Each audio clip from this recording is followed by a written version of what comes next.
네, 반갑습니다. 네, 바른교회 장승재 목사입니다. 오늘 하나님의 말씀은 사무엘상 4장 12절에서 21절 말씀입니다. 사무엘상 4장 12절에서 21절까지의 말씀입니다. 하나님 말씀의 제목은 하나님의 영광은 떠나지 않았습니다 라는 제목으로 하나님 말씀 나누도록 하겠습니다. 어제 우리는 이스라엘이 일방적으로 2번이나 블레셋에게 패했을 뿐만 아니라 언약궤마저 빼앗기고 엘리의 2 아들이 전장에서 죽었다라는 것을 살펴봤다면, 이어지는 12절부터 22절에서는 이스라엘이 패배한 것과 2 아들의 죽음, 그리고 언약궤를 빼앗겼다는 소식을 엘리가 듣게 됩니다. 12절에 어떤 베냐민 사람이 진에서 달려와서는 엘리 앞에서 옷을 찢고 머리에 티끌을 무릎 꿇고 실로에 이르렀다라고 말하고 있습니다. 이러한 모습은요, 슬픔을 표현하는 전형적인 방식이라 할 수 있습니다. 엘리는 이미 사무엘을 통해서 하나님께서 자신의 가문을 없애실 것이라는 저주를 들었기에 어느 정도 예상은 하고 있었을 겁니다. 하지만 아들이 죽은 것보다 그에게는 더 큰 충격이 있었습니다. 그건 바로 하나님의 언약궤가 빼앗겼다라는 것이었다라는 거예요. 엘리는 충격을 받고 의자에 앉아 있다가 뒤로 넘어가면서 목이 부러져 죽게 됨을 알 수 있습니다. 이 의자는 보좌, 통치권의 상징이라 할 수 있습니다. 아직까지는 엘리가 이스라엘을 다스리고 있었다라는 것을 보여주는 대목인 것이죠. 근데 엘리는 아들의 죽음보다 하나님의 언약궤를 빼앗겼다라는 말씀에 더 두려워했다라고 13절에 그 모습이 나옵니다. 왜 그런 걸까요? 엘리는 98세가 될 때까지 성소에서 드리는 제사가 곧 신앙의 핵심이라 여기며 살아왔을 겁니다. 그렇기 때문에 언약궤가 무엇보다 소중했을 거라는 거예요. 엘리는 자신이 지금까지 살아오면서 자신의 정체성이라고 여겨왔던 모든 것을 한꺼번에 다 잃게 됐습니다. 궁극의 가치로 여겼던 언약궤는, 즉 하나님이라고 생각했던 것마저도 잃었다라는 소식을 들은 엘리는 자기 의자, 곧 자신의 권세에 떨어져 목이 부러져 죽게 된 거죠. 오늘 말씀이 우리에게 시사하고 있는 교훈은 그렇다면 무엇일까요? 우리의 중심이 하나님으로부터 향하지 않고 일상의 삶과 연결되지 않은 종교 행위는 하나님 앞에서 인정받지 못하는 부정한 행위와 마찬가지라는 것을 알려주는 대목 아니겠습니까?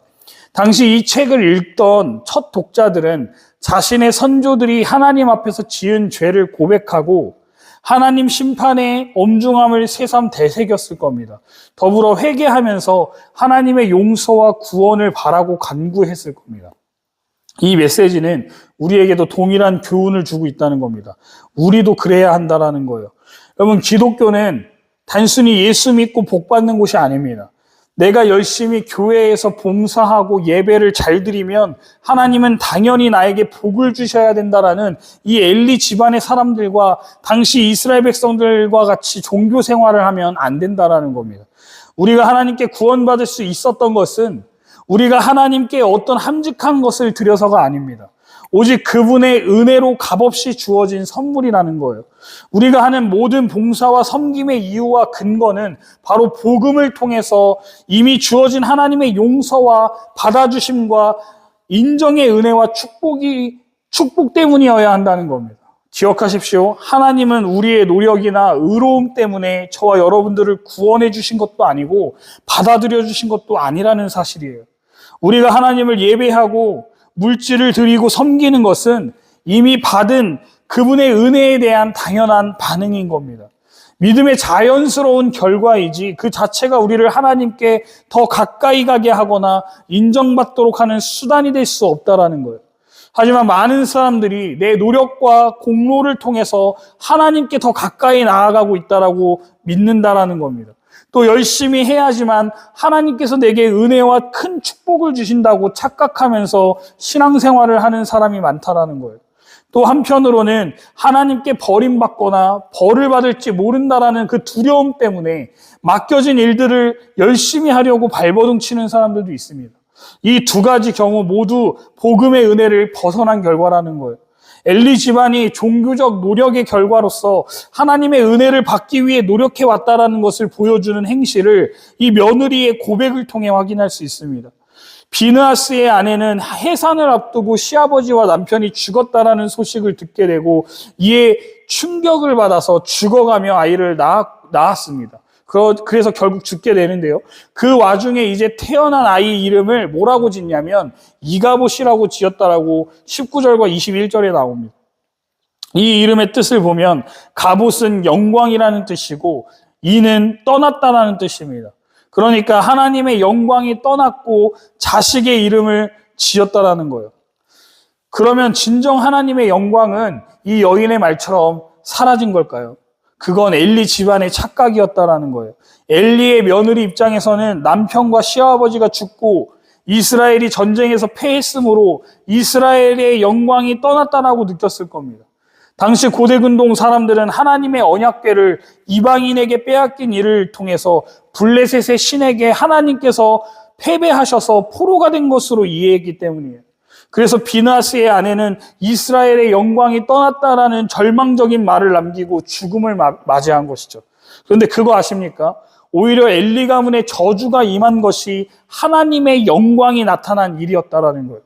왜냐하면 엘리 집안은 하나님을 멸시했고 악행을 행한 것에 대하여서 하나님의 심판이 내려져서 하나님의 공의가 성취되었어야 했기 때문입니다. 만약에 엘리 가문이 하나님 앞에 범죄했음에도 그들이 승승장구했다면 그것이 하나님의 영광을 가리는 일이라는 것이죠. 그러니까 결국 그 며느리의 말은 그들의 착각에 불과했다는 것을 우리는 알아야 합니다. 되려 엘리 가문의 하나님의 영광이 떠난 것이지 이스라엘 전체에게 국한된 일이 아니었다라는 겁니다. 하나님의 말씀에 그래서 우리는 순종하며 살아야 합니다. 은혜에 합당한 열매를 맺는 저와 여러분들 되시기를 바랍니다. 만약 우리가 단지 예배 참석이 신앙의 모든 것이라 여기기 시작한다면, 그래서 그 범주 안으로 신앙적 가치를 몰아넣어 버린다면 예배당이 우상이 되고 예배당이 무너지게 될 겁니다. 내가 열심히 종교적 생활을 하면 하나님은 당연히 내가 원하는 것을 들어주실 수밖에 없고, 안 들어준다면 하나님은 잘못하고 있는 것이라고 여긴다면 그것은 하나님을 하나님으로 높여드리는 것이 아니라 우리의 종으로 전락돼 버린 하나님이심을 기억하셔서 하나님이 주신 은혜에 감사하며 그분의 은혜에 감격하여 말씀에 순종하며 사는 우리들 되시길 바랍니다.